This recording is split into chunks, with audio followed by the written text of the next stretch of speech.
let's take this one apart and see how they did it. This is all grouped.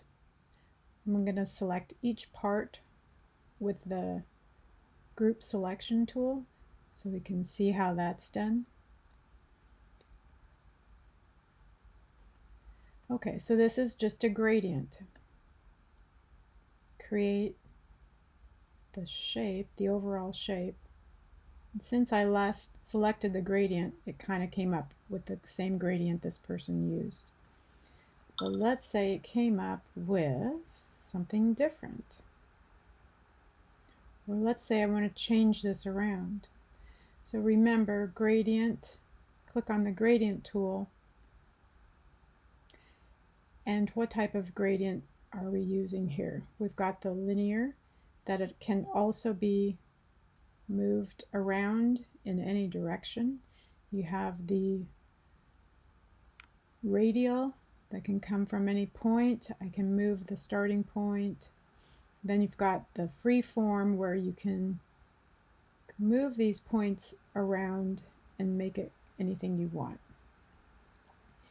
These elements here are, so they said, okay, I'm going to make a shape that is kind of this shape here, and they needed something to go over here, so perhaps they went with a rounded rectangle tool, which is probably not exactly what they did, because when I rotate this, I could actually get this to be maybe something that resembles what they did. So I'm going to zoom in here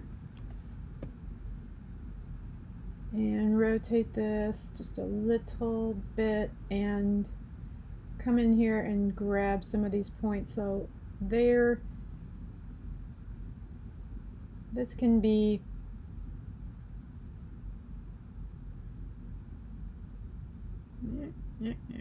alright, so got that, which is not perfect.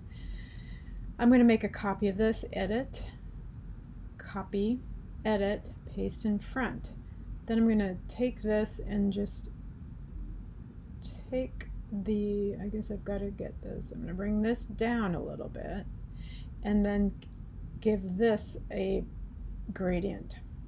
So this is not a, this doesn't look as good as theirs, but I could actually take these, group them, and I'm going to move this here. I'm taking my Option key to duplicate this and move it down the line, and if this thing underneath here went straight up and down, I'd be able to hold the Shift key down and have it go in a straight line. But let's just try this. Let's try transform again, or Command D. Command D.